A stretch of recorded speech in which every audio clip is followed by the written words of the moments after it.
fingers and toes fused at birth. About 80.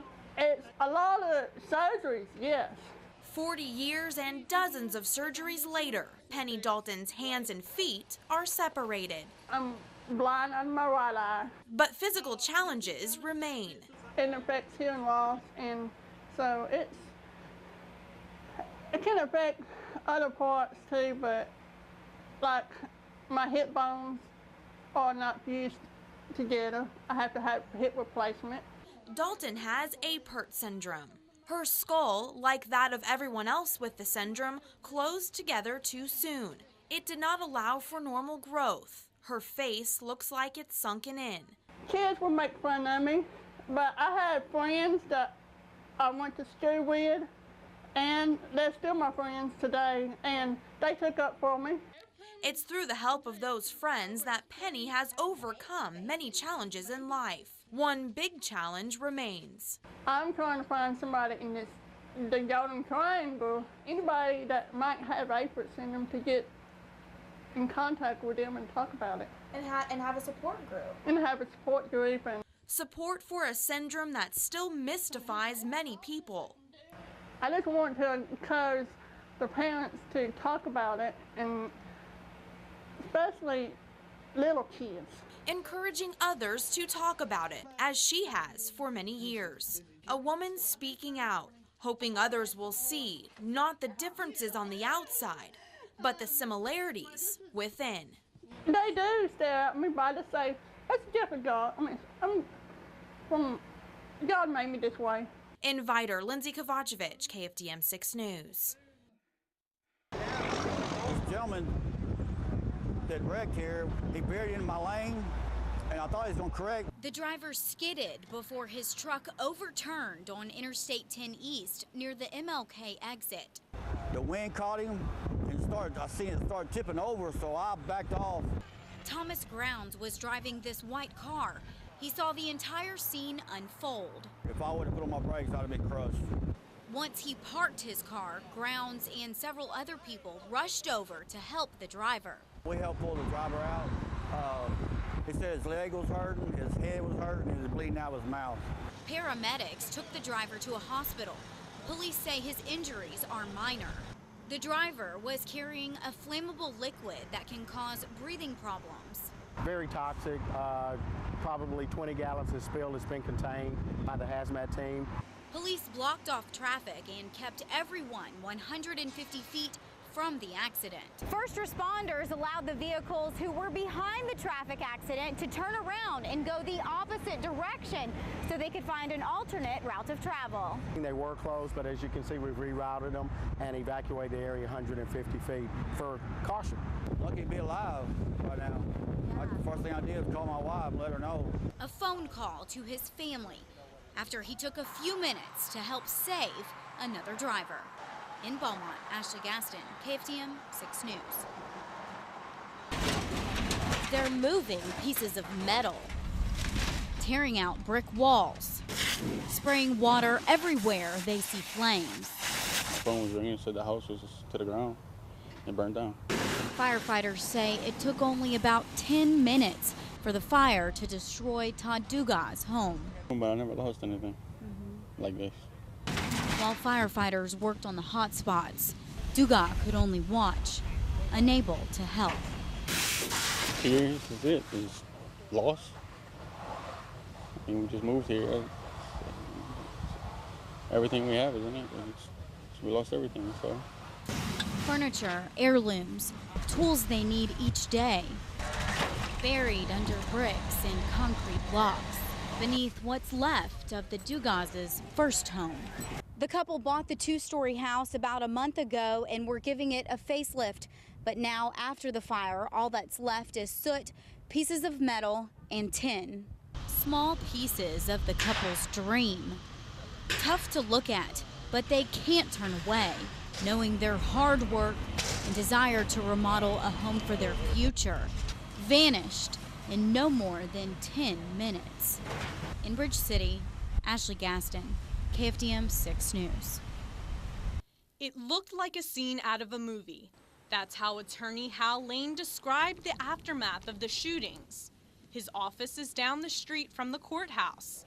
He watched police cars, SWAT officers, and ambulances fill the road outside his office on Orleans Street. I just was inside the building and I heard quite a few loud shots. Lane walked outside his office to see what was happening. The man was in a pickup truck crossing out in front of the building with police cars behind him. Police fired dozens of shots at Granger's pickup truck. He stopped about 1 block away from Lane's law office. Police shot out the tires and windows. Granger was hit, but his injuries weren't serious. He stopped his truck and ran inside the Richard Construction Incorporated building in the 1100 block of Natchez. Once he was inside the building, police say Granger took several hostages.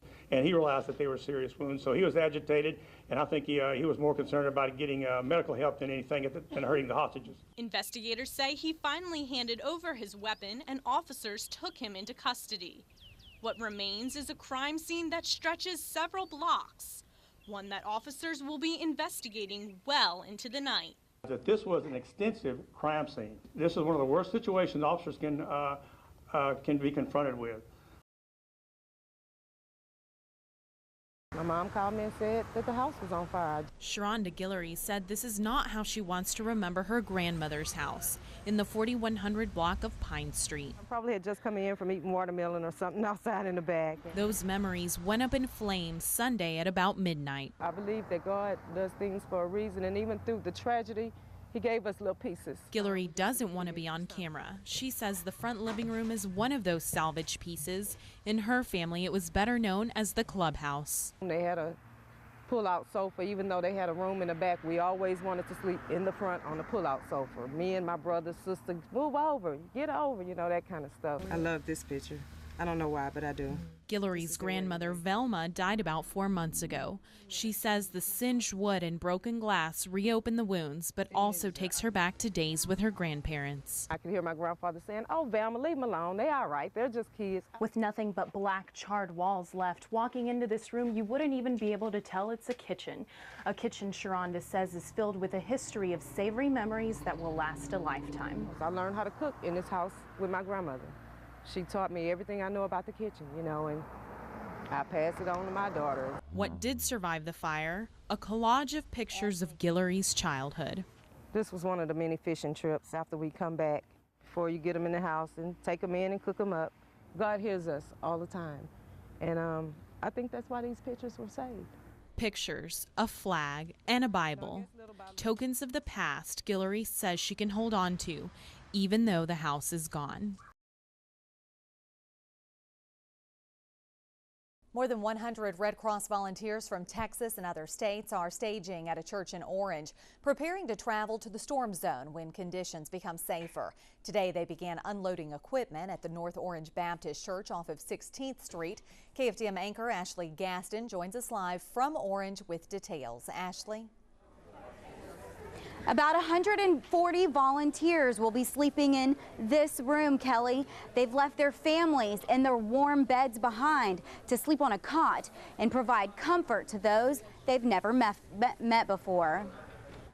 A truck full of supplies and several dedicated helpers ensure hundreds of Red Cross volunteers have a place to stay tonight. It says Red Cross. I was on a plane last night, flew to Atlanta. Got out of there about 7 o'clock and ended up here in Randall Nelson's journey started in Spokane, Washington. A lot of these are new. He's transforming this basketball gym at North Orange Baptist Church into a shelter. Volunteers from all across the country are meeting here in Orange. They've packed their luggage and even their pillows. They're prepared to spend the next 2 to 3 weeks helping people in the disaster-stricken areas. While he waits, Nelson works on his home away from home. That will come up. Some of the cots are hard to put together. There you go. But with a helping hand, they get it done. Our intentions are to go to Baton Rouge, where we're going to do damage assessment. I'm on a team that does damage assessment down there. Nelson has provided support after wildfires, tornadoes, and flooding. This will be his first hurricane. Well, what we're trying to do as a Red Cross is put what has happened to them behind them and try to get folks to focus on what they need to move forward so they're not stuck in a rut, you know, feeling down, and there's a lot of that. Volunteers giving up their free time to offer some help and some hope to people who were left in Isaac's wake. About 30 volunteers who are here today also responded to Hurricane Katrina 7 years ago. The Red Cross operates on solely donations. To learn more about how to donate, you can log on to our website at KFDM.com. Live in Orange, Ashley Gaston, KFDM 6 News.